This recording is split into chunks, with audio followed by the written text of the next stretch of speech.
राजस्थान की सियासत में अब चर्चा आम हो चली है कि मंत्रियों पर अफसरशाही हावी हो गई है। लिहाजा कभी अफसर नेताओं को अपशब्द कह रहे हैं तो कभी कांग्रेस विधायक ही नौकरशाहों पर सवाल उठा रहे हैं। इसी बीच गहलोत सरकार के मंत्री प्रताप सिंह खाचरियावास ने दिव्या मदेरणा का समर्थन किया है। खाचरियावास ने कहा कि विधायक जनता की आवाज बनकर लड़ते हैं, ऐसे में अधिकारी अगर विधायक के खिलाफ जाते हैं तो उन्हें संभल जाना चाहिए। जिसके बाद इसका समर्थन भाजपा विधायक रामलाल शर्मा ने भी करते हुए सवाल उठाए। आप भी सुनिए कि आखिर प्रताप सिंह खाचरियावास और रामलाल शर्मा ने क्या कुछ कहा। देखिए, कोई भी विधायक जब सदन में बोलता है तो उसकी बात को गंभीरता से लेना हमारी जिम्मेदारी है। दिव्या मदेरणा जी ने जो मुद्दे उठाए हैं वो मुद्दे निश्चित रूप से जनता की और कार्यकर्ता की आवाज़ है।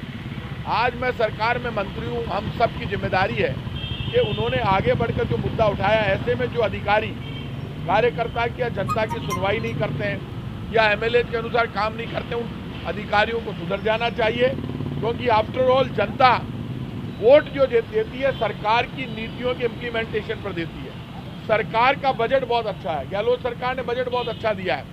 ऐसे में यदि कोई अधिकारी सरकार की नीति और नीयत के विरुद्ध जाकर विधायकों की मर्जी के खिलाफ काम करता है, विधायक जनता की आवाज़ बनकर लड़ते हैं, ऐसे में विधायकों की आवाज़ को सुनना और सरकार की पॉलिसीज़ को मजबूत करके सरकार की पॉलिसीज़ को जनता तक पहुंचाना अधिकारियों की जिम्मेदारी है। यदि सदन में विधायक दिव्या मदेरणा ने ये सवाल उठाया तो मामला गंभीर है।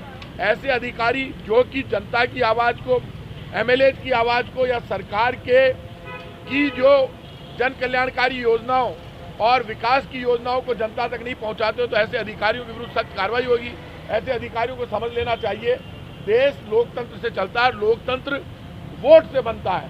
इसलिए जो सरकार चुनी जाती है वो जनता की आवाज़ पर एमएलए मिलकर सरकार को चुनते हैं। ऐसे में हर विधायक की बात को सुनना, समझना, उसका सम्मान करना और उस सम्मान के जरिए उसकी आवाज़ को, यदि कहीं अधिकारियों की शिकायत है तो उसमें सरकार में मंत्री के नाते हम लोग ऐसे अधिकारियों को चिन्हित करेंगे और सरकार ऐसे अधिकारी जो विधायक की नहीं सुनेंगे उनके खिलाफ कार्रवाई करेगी। सरकार के पास ऐसी कोई उपलब्धि नहीं है कि जिस उपलब्धि के आधार के ऊपर मंत्री सदन के अंदर जवाब दे पाए। और कल विधानसभा के अंदर पेयजल की मांग के ऊपर सरकार खुद के विधायकों से गिरती हुई नजर आई और एक विधायिका ने तो यहाँ तक कह दिया कि मंत्री रबड़ स्टाम्प है, सरकार के अधिकारी उनके कहना भी नहीं मानते और उनकी बातों के ऊपर ध्यान भी नहीं देते।